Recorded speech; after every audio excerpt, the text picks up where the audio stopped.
अच्छा 5-10 मिनट मैं एक टॉपिक नंबर 2 पे भी लगाना चाहता हूँ।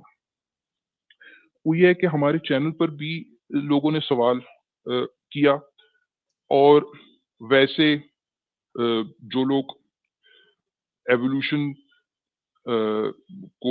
के बारे में स्केप्टिक होते हैं रिलीजियस लोग, उनकी एक बड़ी हर दिल अजीज और फेवरेट वीडियो है जो पिछले कुछ सालों से इंटरनेट पर मौजूद है। हाँ जी, एग्ज़ैक्टली। ठीक है, वो वीडियो है जिसमें वो स्टीवन मायर,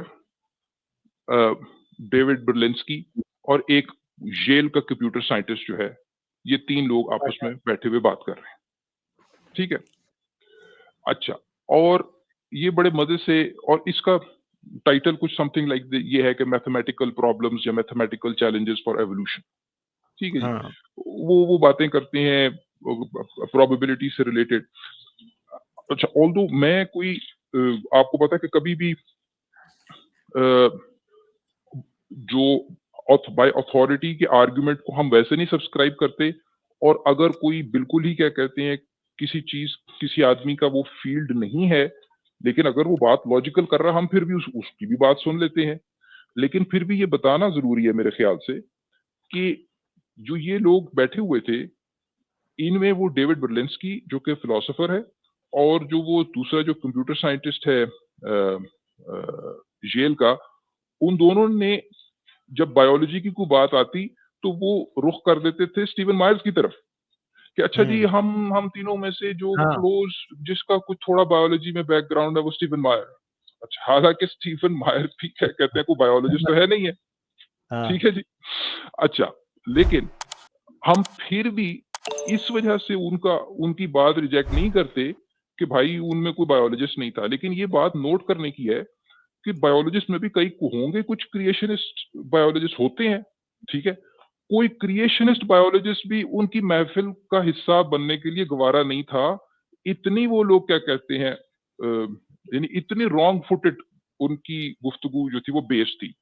मैं वो रिपीट कर देता हूँ, अगर किसी को प्रॉब्लम ये है कि थोड़ी सी जिसको जिसने थोड़ी-सी मैथमेटिक्स पढ़ी होती है, उसको वो बातें ज़रा समझ आने लगती हैं। अच्छा, ये तो प्रोबेबिलिटी निकाल रहे हैं, तो ये तो बड़ा ज़बरदस्त किस्म का बड़ा चैलेंज बड़ा सामने इम्पॉसिबल हो गया है पड़े। जी ये तो। अच्छा, हाँ, बात ये है कि अगर किसी ने प्रोबेबिलिटीज़ के ऊपर भी क्या कहते हैं डिस्कशन करनी है ना, we are open and we will get into the nitty gritty of the mathematics, advanced mathematics, probability theory का भी। ये भी वो बड़ी बच्चों वाली किस्म की प्रोबेबिलिटी लगाते हैं जिसमें सारी कंडीशंस को उन्होंने नहीं देखा होता। लेकिन मैं रिपीट कर देता हूँ, पॉइंट ये है, वो जो बर्लिंस्की साहब बैठे हुए आर्म चेयर फिलोसोफर, ठीक है जी, बड़े बैठे हुए, उनका पॉइंट ये है कि भाई देखें, एक जो प्रोटीन है उसका जो फंक्शन है वो बड़ा सेंसिटिव है to the sequence of amino acids, उसका 3D स्ट्रक्चर होता है।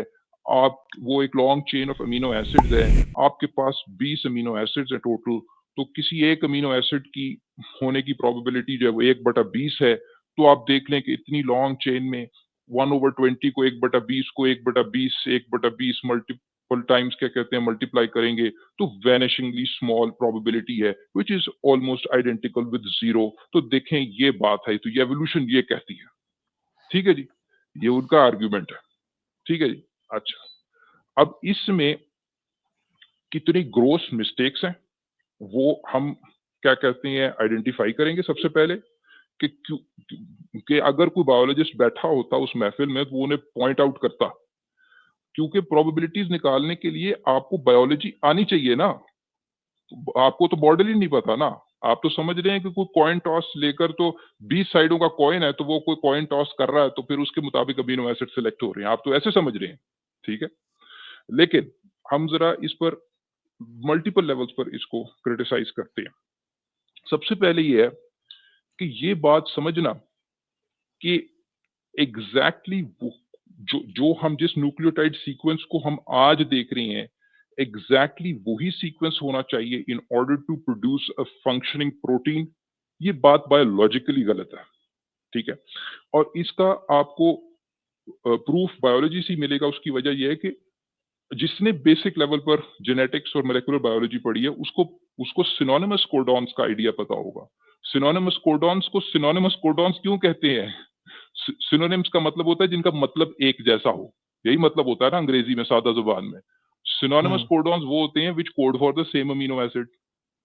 तो हाँ, एग्ज़ैक्टली। आपके आप तो यानी इसका मतलब ये है कि एक वो अमीनो एसिड लाने के लिए आपको एग्जैक्टली वो सीक्वेंस ऑफ न्यूक्लियोटाइड नहीं चाहिए। There are many combinations of nucleotide which will actually point to the same amino acid. ऐसा नहीं है कि जी वही खास चाहिए होगा तो वो अमीनो एसिड होगा। Synonymous codons it's like 101 of genetics. किसी ने अगर सही हाँ तरीके सर, से तीन ऐसे है ना कि 3 कोडॉन्स एक प्रोटीन, वो एक व्हील अमी, सा अमी, पूरा, जिसमें तीन कोडॉन्स जो है ना, मतलब सॉरी, तीन डिफरेंट कॉम्बिनेशंस ऑफ कोडॉन्स जो है वो कई केसेस में कई एक ही कई प्रोटीन तीन तीन होते हैं, होता है। कई चार चार होते हैं। इसकी हाँ, आप इस तरह। आसानी से इसका कई हाँ, लोगों ने इसको विजुअलाइज करने के लिए टेबल बना रखा है। आपको हाँ, बुक्स में टेबल मिलेगा, कईयों में व्हील्स वो बनाए हुए हैं। व्हील वाला मिलेगा। व्हील भी अच्छी विजुअलाइजेशन है, हाँ, बड़ी बेसिक सी हाँ, क्या कहते हैं वो बात है। पॉइंट लेकिन ये है कि एग्जैक्टली वो सीक्वेंस नहीं चाहिए होता। दूसरी हुँ, बात ये है कि आपको स्पेसिफिक अमीनो एसिड भी नहीं चाहिए होता। यानी आपको असेसमेंट अमीनो एसिड की सीक्वेंस से नहीं करना, आपको असेसमेंट करना है फंक्शनैलिटी ऑफ द प्रोटीन्स। ठीक है? हाँ, बहुत many different sequences of the amino acid वो फंक्शनैलिटी ऑफ द प्रोटीन को उतना ज्यादा चेंज नहीं करते। ठीक है? आप जाके सर्च करें जैक शॉस्टैक का काम। जैक शॉस्टैक नोबेल प्राइज याफ्ता, उसको टेलोमियर की डिस्कवरी के ऊपर नोबेल प्राइज मिला था जैक शॉस्टैक को, by the way, on a side note. ठीक है? और वो आपको उसके काम में ये पता लगता है कि जो अमीनो एसिड्स मल्टीपल कॉम्बिनेशन जो है वो प्रोटीन की फंक्शनैलिटी को उतना चेंज नहीं करते। और दूसरी बात ये है कि ऐसा भी नहीं है कि जी एक अमीनो एसिड चेंज होगा तो उससे फंक्शनैलिटी बिल्कुल खत्म हो जाएगी प्रोटीन की। वेरिंग डिग्रीज ऑफ प्रोटीन की फंक्शनैलिटी कायम रहती है। तो इस वजह से ये वाला जो आर्गुमेंट है कि जो आपको एग्जैक्टली वो चीज चाहिए, वो बात ही गलत है। ठीक है? हुँ, वो एग्ज़ैक्टली। बात सिरे से ही गलत है। अच्छा, उसके बाद ये है कि आप गालिब बहुत अच्छे तरीके से कई दफा पहले ये समझा चुके हैं कि इस सारी डिस्कशन में जो एक अजम्पशन होती है, वो ये अजम्पशन होती है कि सिर्फ पॉइंट म्यूटेशन ही होती है। हाँ, ठीक है जी, वो आप कई दफा बता चुके हैं, उसको मैं रिपीट नहीं करूंगा। लेकिन ऑडियंस के लिए for the sake of completeness, बड़ी-बड़ी चेंजेस आ सकती हैं जो कि मल्टीपल न्यूक्लियोटाइड्स को टेक्निकली एक गो में चेंज कर देती हैं। तो you don't have to rely on single nucleotide polymorphisms, जिनको एसएनपीज कहते हैं, सिंगल पॉइंट म्यूटेशंस की बेसिस पर आपको सिर्फ रिलाई नहीं करना, क्योंकि आपके पास other sources of mega mutations हैं, यानी मैक्रो म्यूटेशंस हैं इन वन गो।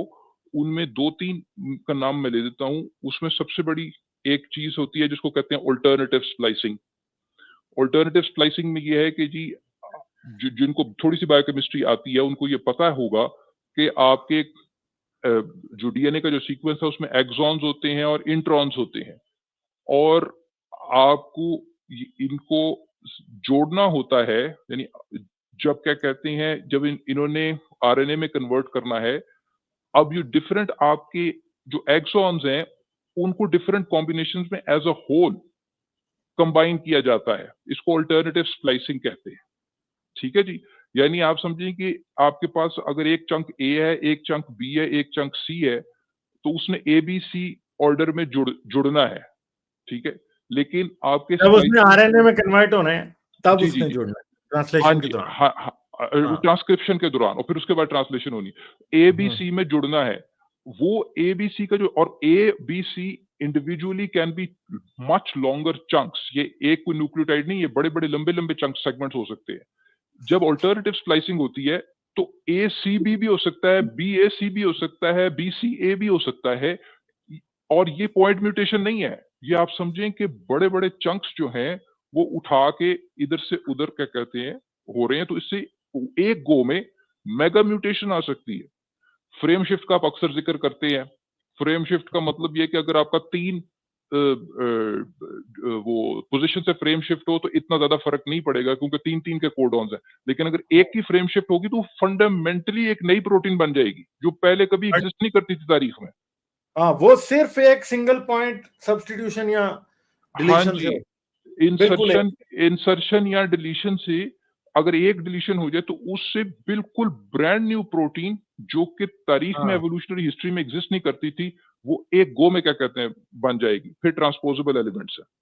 खैर, ये तो होगी आपकी, हम कई दफा बात कर चुके हैं कि जी बड़ी म्यूटेशंस की सोर्सेस हमारे पास मौजूद हैं, मगर एम्पिरिकल एविडेंस अगर हम पॉइंट म्यूटेशन तक भी अपने आप को रिस्ट्रिक्ट करें, if for the sake of the argument, तो एम्पिरिकल एविडेंस हमें क्या बताता है कि जी कैसी म्यूटेशंस आ सकती हैं और म्यूटेशन रेट क्या हो सकता है। मैं आपको एक ऐसा पेपर दिखाता हूँ, मैं अब शेयर करने लगा हूँ आपके साथ पेपर, कि वो अगर हम यानी अपनी प्रॉब्लम को एक्सट्रीम एंड पर ले जाएं और अ, सिर्फ क्या कहते हैं, मुझे आप बस 1 मिनट दें, मैं आपको ये एक पेपर शेयर करने लगा हूँ।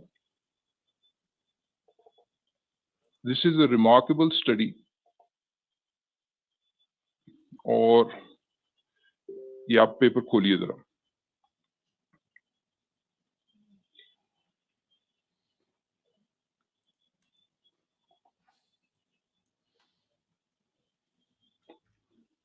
आपको मैंने एक पेपर भेजा है, हाँ, म्यूटेशनल स्पेक्ट्रा, मिल गया, मैं खोल रहा हूँ बस। और बस इसके बाद फिर हम रैप अप करेंगे। ये लास्ट है। ये आ गया सर। जी, जी, जी। अच्छा जी, तो इस पेपर का टाइटल ये है कि shifts in mutation spectra enhance access to beneficial mutations. ज़रा इस पर बात करने, आपको याद होगा कि जब ये इस तरह की बातें करते हैं, कोई कोई वेटिंग टाइम प्रॉब्लम के बारे में बात करने लगता है कि यार 2 म्यूटेशनों के दरमियान, पॉइंट म्यूटेशनों के दरमियान तो इतना हो जाएगा टाइम, अरसा के जी यूनिवर्स की एज से ज़्यादा हो जाएगा। तो हमने पहले भी पॉइंट किया हुआ है कि उस तरह की स्टडीज़ के अंदर फंडामेंटल एरर ये होता है कि आप ये अस्यूम करते हैं कि आपका एक constant average rate of mutation है और उसके हिसाब से म्यूटेशन हुई जा रही हैं और इस वजह से वो उन्हें लगता है कि जी ये तो इतनी स्लो है कि इस रेट में तो म्यूटेशंस एक्यूमुलेट नहीं कर सकती और 2 म्यूटेशनों के दरमियान इतना फासला आ जाएगा टाइम का कि वो तो एज ऑफ द यूनिवर्स से ज़्यादा है। तो आपको पता है कि फेवरेट क्रिएशनिस्ट का ये एक आर्गुमेंट। इसके अंदर again lack of understanding of basic biology, कि म्यूटेशन रेट जो है वो कांस्टेंट नहीं है, वो ड्रामेटिकली एक्सेलरेट हो जाता है।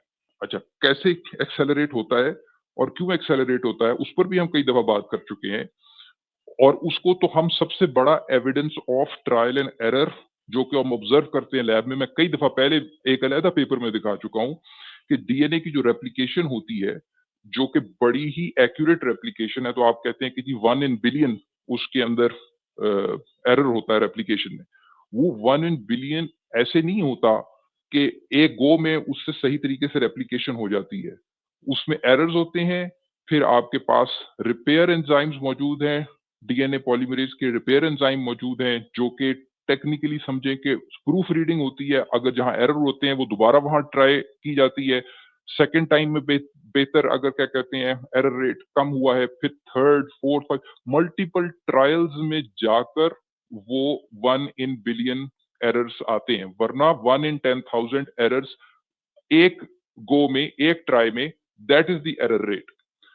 तो जब वो वाली एंजाइम्स जो कि आपके ये एरर करेक्शन के लिए इस्तेमाल होते हैं, उनमें जब म्यूटेशन आती है, तो दरअसल म्यूटेशन रेट ड्रास्टिकली इंक्रीज़ कर जाता है। ठीक है? इस बात को याद रखें और ये अपने अंदर आप एक बहुत बड़ा एविडेंस है, मैं हमेशा कहता हूँ कि इस वक़्त एज़ आई स्पीक मेरे अंदर ये रेप्लिकेशन एरर्स हो रहे हैं और ये ट्रायल एंड एरर चल रहा है, आपके अंदर हो रही है। तो ये तो ख़ैर एक ट्रायल एंड एरर का ऐसा एविडेंस है जो कि लैब में आज ऑब्ज़र्व हो सकता है, इसके लिए आपको एवोल्यूशनरी पास्ट की ज़रूरत नहीं है, वो तो अपनी जगह अलहदा से बात, ठीक है जी? वो लेकिन इनका जो एक्सपेरिमेंट है ना, ये वाला जो एक्सपेरिमेंट है, वो इतना टेलिंग है कि ये इस स्टडी ने ये साबित किया है कि म्यूटेशन रेट बढ़ाने से ना, जब उन रिपेयर एंजाइम्स के अंदर म्यूटेशन आती है और जिस और रिपेयर कम होने लगती है और एरर ज़्यादा होने लगते हैं, तो म्यूटेशन रेट बढ़ाने से बेनिफिशियल म्यूटेशंस का प्रोपोर्शन बढ़ जाता है, वो ज्यादा सैंपल होने लगती है और एवोल्यूशन बड़ी तेजी से हो सकती है। यानी दिस इज रिमार्केबल बिकॉज आपको पता है कि हिस्टोरिकली क्रिएशनिस्ट का ये आर्ग्यूमेंट होता था कि यार आपकी हार्मफुल म्यूटेशंस जो होती हैं वो बेनिफिशियल माइकल बी म्यूटेशन। का खास तौर पे उसकी डार्विन्स ब्लैक बॉक्स हाँ, में हाँ जी, हाँ जी, हाँ और जी, हाँ जी। में कि ये दो कि किताबों में उसने ऐसे भी कि केस बिल्ड किए। कि हार्मफुल म्यूटेशंस जो हैं वो आउटनंबर करती हैं बेनिफिशियल म्यूटेशंस को। Yes, when the mutation rate is low, लेकिन जब म्यूटेशन रेट बढ़ता है ना तो बेनिफिशियल म्यूटेशंस आउटनंबर कर जाती है हार्मफुल म्यूटेशंस को। एवोल्यूशन बड़ी तेजी से हो सकती है। ये इस स्टडी का रिमार्केबल क्या कहते हैं कंक्लूजन है। मैं 5 मिनट लगाकर इस स्टडी को जल्दी से गो थ्रू करता हूँ। वो ये कह रहे हैं कि the our experiments show that changing the mutation spectrum allows populations to sample previously undersampled mutational space including beneficial mutations। तो होता क्या है कि वो जो जो स्पेस ऑफ पॉसिबल म्यूटेशंस हैं चूंकि वो स्लो म्यूटेशन रेट के ऊपर अंडर सैंपल हो रही होती हैं तो बेनिफिशियल म्यूटेशंस उसमें कम होती हैं। लेकिन जब म्यूटेशन रेट बढ़ता है तो वो म्यूटेशनल स्पेस जो पहले सैंपल नहीं थी, अनएक्सप्लोर्ड थी, वो एक्सप्लोर होने लगती है जिसकी वजह से आपकी बेनिफिशियल म्यूटेशंस की तादाद बढ़ जाती है। अच्छा, कैसे ये चेंज होता है म्यूटेशन स्पेक्ट्रम और म्यूटेशन रेट? वो ये बता रहे हैं कि जी the mutation spectrum is instantaneously and relatively easily altered by loss of function mutations in DNA repair genes. ठीक है? For example observed in mutators that have higher mutation rates. मैं ये येलो पढ़ रहा हूँ यानी ये एक वेल एस्टेब्लिश बात है कि डीएनए रिपेयर जीन्स में जब म्यूटेशन होती है तो उसकी वजह से जब रिपेयर लॉस होता है, रिपेयर का जो फंक्शन है उसमें लॉस आता है तो म्यूटेशन रेट बढ़ जाता है। This is well establish, observed in the lab. और ये आप खुद भी इंड्यूस कर सकते हैं लेकिन नेचुरली भी हो रहा है। ब्लू में पढ़ें, ब्लू में क्या लिखा हुआ है? The elevated mutation rate increases the supply of beneficial mutations, facilitating rapid adaptation। वो जब म्यूटेशन रेट बढ़ता है तो जो सप्लाई ऑफ बेनिफिशियल म्यूटेशंस बढ़ जाती है जिसकी वजह से रैपिड एवोल्यूशन होने लगती है।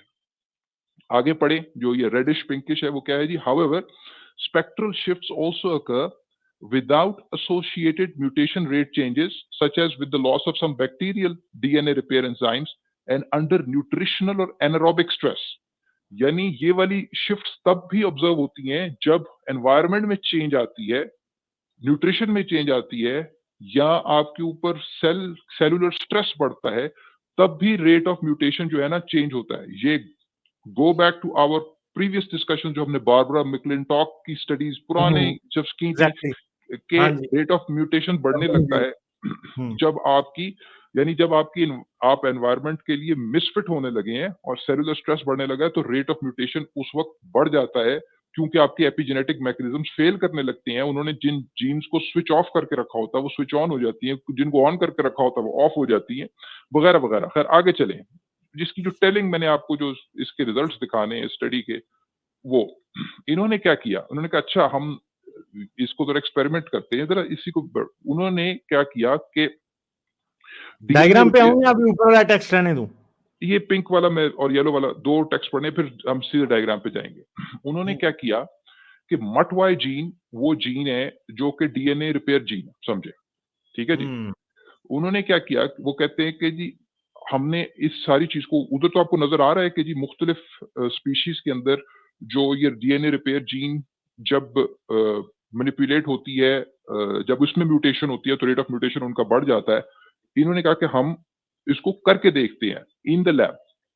उन्होंने क्या किया कि जी ई कोलाई के अंदर we manipulated the mutation spectrum by deleting a DNA repair gene, creating a mutY mutator strain. ठीक है? यानी जिसमें मटवाई जीन उन्होंने हटा दी जो डीएनए रिपेयर जीन थी, यानी कि अब जो म्यूटेटर होगा ना उसमें उसका रेट ज्यादा होगा। मटवाई जीन जिसमें से हट गई है उसका रेट ऑफ म्यूटेशन बढ़ जाएगा। From our wild type strain वो होता है जो इन द वाइल्ड आपको नेचुरली मिलता है। तो वाइल्ड टाइप जो WT को, क्योंकि आगे रेफर होना है इसको यहाँ डिफाइन कर लें, तो उन्होंने दोनों उसमें जो म्यूटेशन रेट और स्पेक्ट्रम जो था वो अपना एक म्यूटेटर वर्जन बनाया, उसको फिर उन्होंने फॉलो अप किया। उसके बाद क्या कहते हैं? उसके बाद कहते हैं कि allowing independent lineages of both strains to evolve under mutation accumulation, we sequenced whole genomes of evolved isolates to identify strains carrying a single new mutation each. उन्होंने उन स्ट्रेन्स को यानी उन टाइप्स को सिर्फ कंसिडर किया जो जिनमें सिर्फ एक म्यूटेशन थी। अब जब म्यूटेशन रेट बढ़ता है तो आपके पास एक म्यूटेशन वाले भी हैं फ्रॉम वाइल्ड टाइप को आप रेफरेंस समझ लें, उससे एक म्यूटेशन दूर भी आपके पास टाइप्स हैं, उससे दो म्यूटेशंस पे तीन। उन्होंने कहा कि हम मल्टीपल म्यूटेशंस को इग्नोर ही कर देते हैं, पॉइंट म्यूटेशन पे देखते हैं क्या रेट है और क्या डिस्ट्रीब्यूशन है। यानी दिस इज रिमार्केबल अगर आप सिर्फ पॉइंट म्यूटेशंस को भी देखें। उसके बाद उन्होंने कहा जी मेजरिंग, ये जो आखिरी येलो मैंने किया हुआ है highlight, measuring the effect of each single mutation on population growth rate, यानी उस म्यूटेशन का इफेक्ट जो पॉपुलेशन ग्रोथ के ऊपर, we determine the effects of mutation spectrum on the beneficial mutation supply. ठीक हो गया जी। और उन्होंने क्या कहती हैं, अब जो रिजल्ट्स है उन्होंने ये एक्सपेरिमेंट, अच्छा मजे की बात ये कि उन्होंने ये एक्सपेरिमेंट किसी एक एनवायरनमेंट में नहीं किया, उन्होंने इसको मल्टीपल एनवायरनमेंट्स में रखा। यानी कि जी किसी को फ्रुक्टोज में रखा, किसी को लैक्टोज में रखा। ये जो आपको लेफ्ट साइड पे नजर आ रही है ये मल्टीपल एनवायरनमेंट्स हैं। जरा थोड़ा सा ऊपर करें और अगर 2 स्टेप अगर आप उसको जूम करें और टॉप पे जाएं, एक दफा जूम कर लें, जरा एक दफा जूम कर लें, बॉटम राइट। हाँ जी, ये नहीं, जूम आउट, हाँ एक दफा, हाँ जी। अब जरा ऊपर चले, मैं इस फिगर को एक्सप्लेन करके फिर कंक्लूड करता हूँ। हाँ, ये अच्छा जी, यहाँ पर उन्होंने ये जो एनालिसिस पेश किया हुआ है, ये जो मल्टीपल एनालिसिस हैं, ये डिफरेंट एनवायरनमेंट्स में कंपैरिजन उनकी वाइल्ड टाइप जो नेचुरली करेंगे और जो उन्होंने डीएनए रिपेयर जीन को हटा के म्यूटेटर में के अंदर क्या डिस्ट्रीब्यूशन है ये चेक करें। वाइल्ड टाइप के अंदर जो आपकी 28% म्यूटेशंस हैं वो बेनिफिशियल है, जो ब्लू है।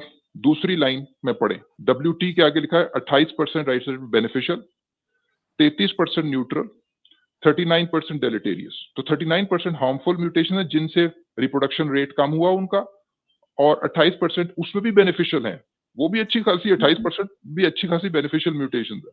लेकिन जो म्यूटेटर वर्जन था जिसमें उन्होंने डीएनए रिपेयर जिससे म्यूटेशन रेट जिसका एक्सेलरेटेड है, उसमें देखें बेनिफिशियल का जो प्रोपोर्शन है वो हार्मफुल डेलेटेरियस की बनिस्बत बढ़ गया, 36% वर्सेस 24%। यानी ये उस हाइपोथेसाइज, अगर किसी ने किसी जमाने में हाइपोथेसाइज किया, उस हाइपोथेसिस का ये एक clear cut now supporting evidence है कि रेट ऑफ म्यूटेशन बढ़ने से बेनिफिशियल म्यूटेशंस की सप्लाई बढ़ जाती है। इस वजह से एवोल्यूशन तेज हो जाती है, कभी तेज हो जाती है, कभी इस वजह से आप समझें कि वो जो पंक्चुएटेड इक्विलिब्रियम का मसला है ना, कि जी आमतौर पे एवोल्यूशन बड़ी स्लो रहती है and then there are sudden jerks, ठीक है, और फिर स्लो हो जाती है और फिर क्या कहते हैं सडन जर्क्स आते हैं। तो वो जो सडन जर्क्स हैं इन दी एट द स्पीड जिस पे एवोल्यूशन हो रही है, उसको ये और भी कई चीजें एक्सप्लेन करती हैं, लेकिन ये चीज जो रेट ऑफ म्यूटेशन का बढ़ जाना और उसकी वजह से बेनिफिशियल म्यूटेशंस का प्रोपोर्शन बढ़ जाना पॉपुलेशन में, इससे ज्यादा आप क्या एविडेंस लेकर देखना चाहेंगे? पूरी किताब सर डार्विन डिवॉल्व्स की पूरी किताब माइकल बीही की उसका सत्यानाश हो गया, उसका सत्यानाश कर दिया है इन्होंने इस पेपर ने। और अगेन उसमें केस ये बिल्ड कर रहा है कि म्यूटेशन सारी हार्मफुल होती हैं। वो कहता है बेनिफिशियल म्यूटेशन हमें कभी वाइल्ड में नजर ही नहीं आई, वो ये बात करता है। बिल्कुल। और लेकिन इंटरेस्टिंग बात यह है कि जब रेट ऑफ म्यूटेशन बढ़ा तो बेनिफिशियल म्यूटेशंस, और बेनिफिशियल म्यूटेशंस क्या है, वो है जो कि रेट ऑफ जो रिप्रोडक्शन को बढ़ा रही हैं, जिसकी वजह से ज्यादा कॉपीज उस लाइन की जो है ना बन रही हैं। अच्छा, आखिरी बात करके हम बात को कंक्लूड करते हैं। आपका सवाल ये होना चाहिए कि यार ये तो ई कोलाई के ऊपर किया, तो फिर इंसानों में ऐसा होगा कि नहीं होगा? हम कोई चीज छुपाते नहीं है, ठीक है जी। अच्छा, ये तो ई कोलाई के अंदर है तो इंसान, आपका सवाल ये होना चाहिए क्या इंसानों में मटवाई जीन है कि नहीं? ठीक है, तो आप जाके किसी भी जेनेटिक डेटाबेस के ऊपर, यूनिप्रॉट है, आप अगर जो इस एरिया में देखते हैं जाकर सर्च कर ले कि इंसानों में मटवाई जीन है कि नहीं, आपको इंसानों में मटवाई जीन मिल जाएगी। आप देखें इंसानों में उसका फंक्शन क्या है, इंसानों में उसका फंक्शन डीएनए रिपेयर है, ठीक है। एग्जैक्टली वही चीज है जो कि इकोलाई के अंदर है। तो हमारे अंदर भी जब मटवाई जीन के अंदर जब म्यूटेशन होगी, हमारा भी रेट ऑफ म्यूटेशन बढ़ेगा, हमारे अंदर भी बेनिफिशियल म्यूटेशंस की सप्लाई बढ़ेगी। तो ये ऐसे ही नहीं है कि जी अच्छा ये अब उधर तो इकोलाई में तो हो जाएगा, ये तो आपने लैब में करके दिखाया। इंसानों का उनसे कोई ताल्लुक नहीं, इंसान बड़े मुख्तलिफ हैं। माइक्रो जरूर है। एवोल्यूशन हो जाएगी, मैक्रो नहीं होगी। तो ये लग रहा है। बिल्कुल, बिल्कुल, बिल्कुल। लेकिन ये है कि जी मटवाई जीन आप जाके पढ़ें, इंसानों में मौजूद है, ठीक है जी? और बाकी जानवरों में भी मौजूद है। तो उससे फिर ये केस मटवाई जो है जीन में सर पूरे एंटी एवोल्यूशनिस्ट की आर्गुमेंट की मत मारती है। मतवाए, बिल्कुल मत बात भी बिल्कुल सही बात है, बिल्कुल सही बात है। तो ये देखें हमारे पास ये कैसी स्टडीज़ अब आ रही हैं। ये पिछले साल की स्टडी है, रिमार्केबल स्टडी। तो मुझे तो लगता है कि जी केस जो है ना वो काफ़ी हद तक पहले भी क्लोज़ था, लेकिन अब तो इसके बाद कोई इनके पास बिल्कुल कोई विगल रूम नहीं है कि वो इधर से निकलने की कोशिश करें या उधर से निकलने की कोशिश करें। अनफॉर्चुनेटली जो लोग बहुत एंटी एवोल्यूशनिस्ट थे और उन्होंने तकिया इस बात पे किया हुआ था कि अच्छा हमको एवोल्यूशन में से निकाल लेंगे कोई बग, उनकी उनके हुजूर एक माजरत, मगर बहरहाल जो सच है वो सच है, हम क्या करें। हाँ, तो ये मटवाई जीन ने आपकी मत मार दी है। अब आप जी, जी। अपनी मत रिपेयर करने की कोशिश करें, कोई जाए जाके देखते होती है रिपेयर की नहीं होती। ये चले चीजें हैं भाई, सारी एवोल्यूशन एक रियलिटी है और एवोल्यूशन को डिनाई करना सिर्फ मजहबी अनाद और मजहबी जो है ना थॉट के साथ ही हो सकता है, और वो भी उसकी कोई साइंटिफिक बेसिस एवोल्यूशन को डिनाई करने की कहीं भी एग्जिस्ट नहीं करती। लाइक, शेयर और सब्सक्राइब करना मत भूलें। इसके साथ साथ आप मेरे चैनल को पेट्रियन पर सपोर्ट कर सकते हैं। पेट्रियन का लिंक वीडियो की डिस्क्रिप्शन में है।